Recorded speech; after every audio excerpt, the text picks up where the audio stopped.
And we now interrupt this broadcast for a devastating breaking news story. You are all going to die by eating. This epidemic is epidemically epidemic. I repeat, we have an epidemic on our hands. Millions of people will die from this unknown superbug. Everyone is susceptible. Especially children. The old during winter. And everyone in between. Hello, we're here with our resident expert. Would you like to introduce yourself? My name is Professor August von Krakenfurt. And what's your take on this story? You're all idiots. This is astronomically incorrect. It is an abomination of both science and the media, which is so loved and trusted by the public. We need to show you how it is really done. You heard it here first, folks. Over and out. Hi, I'm William Graydon. I'm Theo Graham. Andrea Chadwick. And I'm Joe Harvey.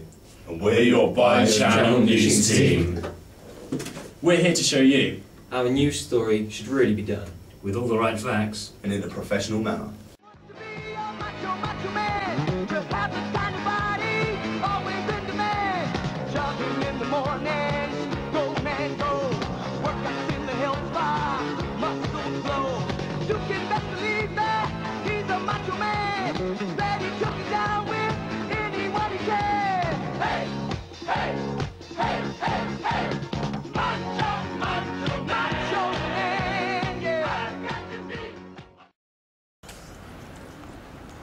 Waka waka wow, chicka wow wow, chicka wow. Wow, chicka wow wow, wow wow wow. Go.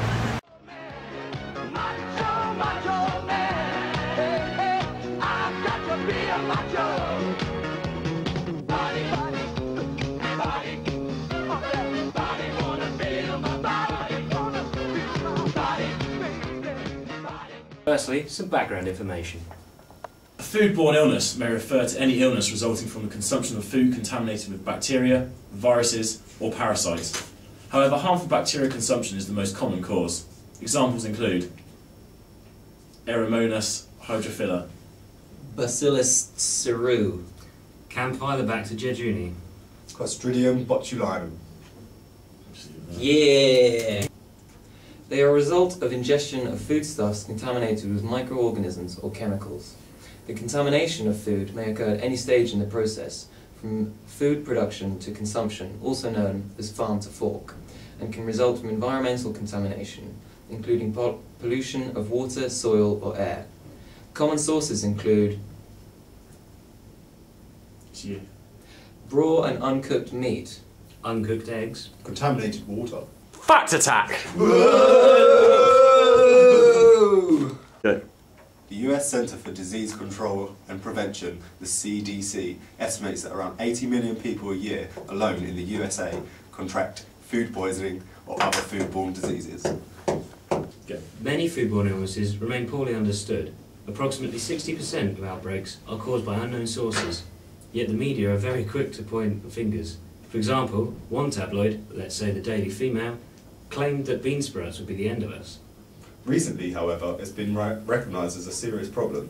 On October 27, 2010, the Food and Drug Administration announced that it was to donate grants totaling £18.5 million in order to aid, prepare and respond to foodborne disease outbreaks. For more information, go to foodborneillness.com. Okay. And we now go to our foreign correspondent, who is at hand, at our specific location, Exeter campus. Can I have a minute? We're doing a presentation. Can we just ask you a few questions? Just one or two. What's the presentation for? It's about food poisoning. Food poisoning. What? Come back! What are you? Come on! Come on now. Let's have a nice presentation. It's about food poisoning. Alright. It's a simple It's question. only 3 questions. Right, Joe, get involved. Okay. Joe. You probably have to speak, fairly Speak clearly. loud, speak loud. Alright, okay. Ignore this. Alright, what do you know about food poisoning? What do you mean? Do you have any options A, B, C, D? No, just what do you know? Like, what does it scare you, do or you know a lot? Do you know? Have you heard a lot about it in the newspapers, in the press? Okay, next question. does it scare you? Does it scare you? Do you find it scary?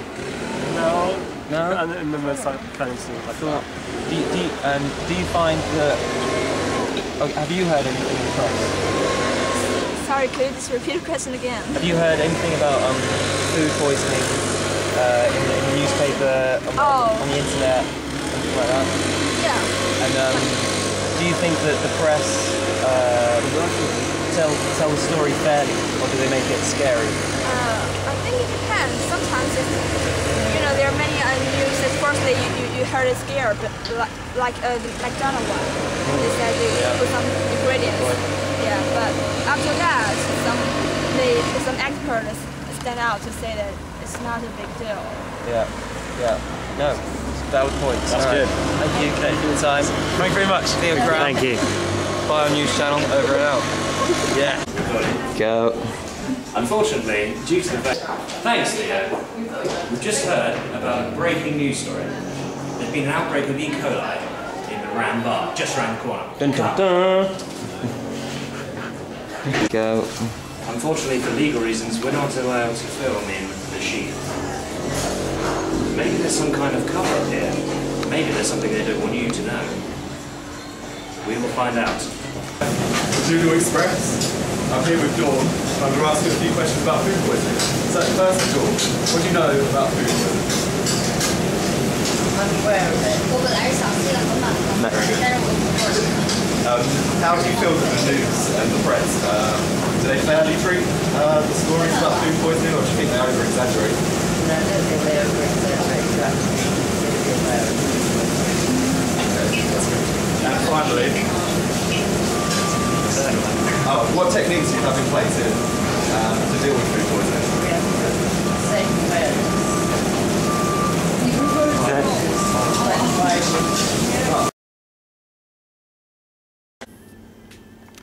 I will, basically on my travels around Australia, I had really bad food poisoning and just wasn't good at all, completely ruined my holiday. If there's any kind of like way of preventing it, I wish it could have happened, because it was coming out both ends, like really horrible. Yeah, quite disgusting. Yeah, good. Yeah. Basically, I'm too upset actually. Let's just go on to talk about it. You need a hug. Put the camera away. Alright, action. Yeah. Action. This once thriving student metropolis now ravaged, quarantined by a serious case of salmonella. But we at Biochannel have exclusive access going into the belly of the beast. William Graydon, Biochannel News Team, over and out. Do we follow?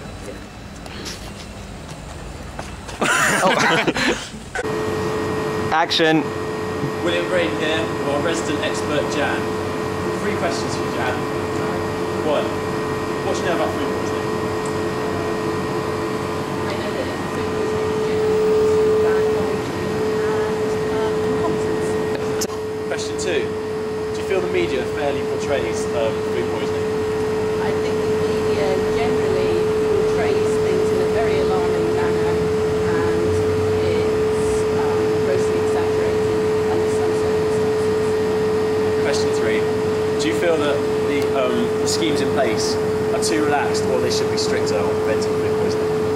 I think if people followed the schemes that are in place, then everything would be alright. But generally speaking, incompetence and ignorance rate quite highly in the control of food poisoning. And last question, can I have your phone? Hey, I'm here joined by Rachel. Just got a few questions for you, Rachel. Question 1. What do you know about food poisoning? Makes you really ill. It's true. Question 2. What, does the media exaggerate it? Do you think the media, or the press, and website, and radio, or TV, do you think they exaggerate news stories like this? Yeah.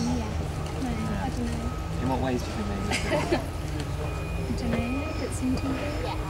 TV, yeah, it's true. Often they exaggerate things on TV. E. coli. 3. Did you know that E. coli can actually be beneficial for your stomach? No. No, it's a common misconception. These sort of bacteria can actually have a lot of benefits as well. 3, 4. And now to our man in the field.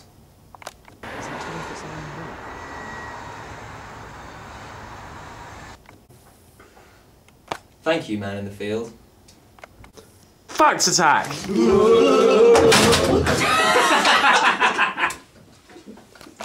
Each year it is estimated that as many as 5.5 million people in the UK may suffer from foodborne illnesses. That's 1 in 10 people. 1 in 10. Fact attack.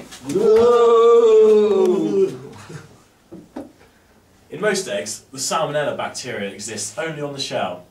Eggs should be scalded in boiling water for 5 seconds before use to prevent this from contaminating your food. Good. And finally, thank you for tuning in to Biochannel News.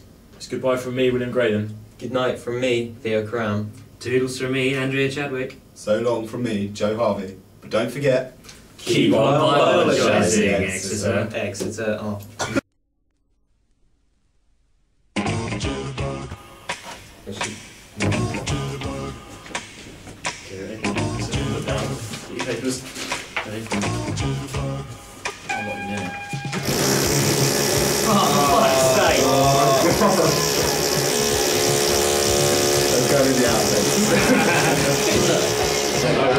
I'm responsible. Is that the first time you've been? Oh no, it's just filming in my pocket.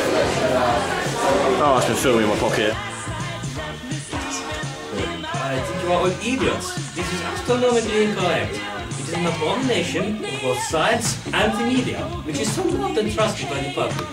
We need to show you how it is really done. Thank you.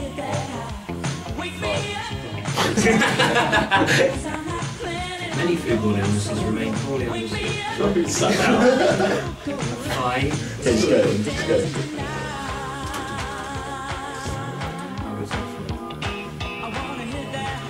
And we now go to our foreign correspondent who is at hand at a specific location. So again, Say he's in Canada. next to camera.